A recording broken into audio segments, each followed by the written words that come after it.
Vous notez que dans la liste des intervenants, il y en a un qui n'a pas pu venir, Philbert Léon Amat, qui représente le fameux réseau dont Virginie 3, qui aurait dû représenter le fameux réseau dont Virginie 3 nous a parlé tout à l'heure.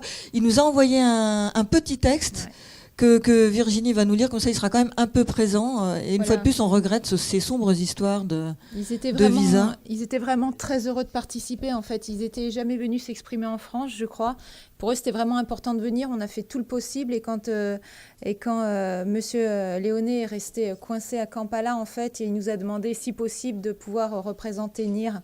Donc, je vais vous lire son texte. Et puis ensuite, voilà, ça pourra aussi faire débat. Et puis, Monsieur Sorensen, je sais que vous connaissez aussi le réseau un petit peu. Donc, vous pourrez ensuite prendre le relais.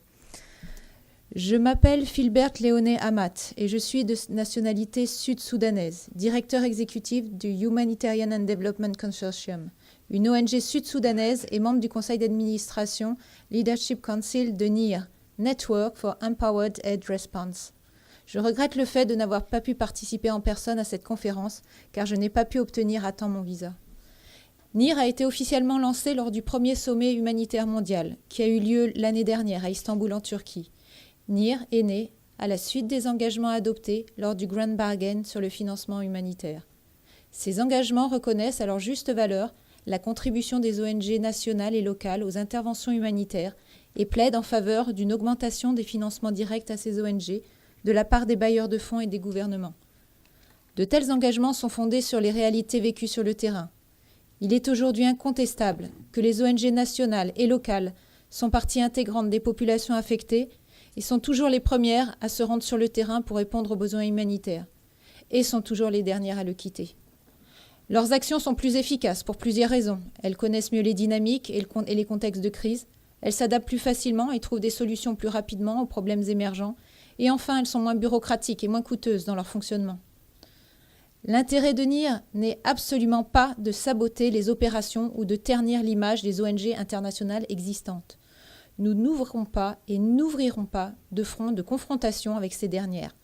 Nous souhaitons au contraire une plus grande complémentarité entre les ONG internationales et locales. Nous sommes un groupe d'ONG locales basées au Sud qui plaident pour une aide humanitaire plus rapide, viable, efficace et moins coûteuse afin de répondre aux besoins grandissants dans un contexte de diminution des ressources financières. Et pour ce faire, nous souhaitons qu'au moins 25% des financements humanitaires internationaux soient octroyés directement aux ONG nationales et locales. Depuis sa création, NIR bénéficie d'un soutien croissant de la part d'un grand nombre d'institutions internationales, de gouvernements, des bailleurs de fonds, du secteur privé et des populations. Certes, il existe encore des personnes hostiles à notre philosophie. Le manque de capacité technique a été à plusieurs reprises indiqué comme une de nos faiblesses.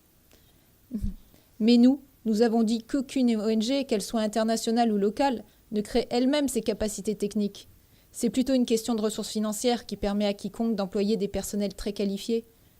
Pendant longtemps, les ONG nationales et locales ont été dépourvues de ressources financières, leur permettant de pouvoir recruter des personnels hautement qualifiés, comme le font les ONG internationales. Il n'y a pas de pays ou de société dans ce monde qui soit totalement dépourvu de personnel qualifié. Depuis 2013, mon pays, le Sud-Soudan, est en crise politique. C'est le seul pays du monde où plus de la moitié de la population est en danger, alors que plus de 40% de la population totale vit en déplacement. Compte tenu de l'insécurité sur le terrain, du mauvais état du réseau routier et du manque d'aéroports, la plupart des villages affectés par le conflit sont inaccessibles pour les ONG internationales. Dans ce cas, les ONG nationales et locales sont les seules organisations humanitaires capables de répondre aux besoins de la population. De plus, même là où opèrent les ONG internationales, les nationaux ou staffs locaux sont les seuls personnels qui restent sur le terrain en cas de forte insécurité. Enfin, je voudrais souligner un paradoxe. Les ONG internationales évacuent leur personnel au plus fort des crises politiques, au moment même où les populations ont le plus besoin d'une aide humanitaire d'urgence.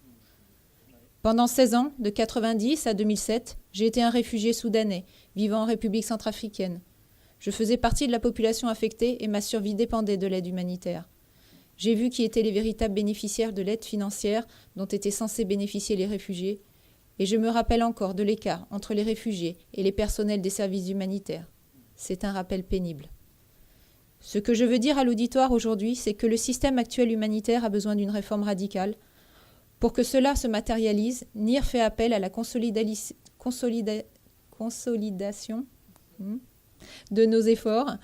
Je ne serais jamais surpris de voir certaines personnes, groupes de personnes ou quelques ONG internationales dénoncer cette réforme du système humanitaire actuel. Voulez-vous que les véritables bénéficiaires de ce système croisent les bras alors que leurs intérêts sont en danger ou sont mis en jeu? Pourquoi les bénéficiaires ne réagissent-ils pas? Voilà juste la réalité. Je vous remercie.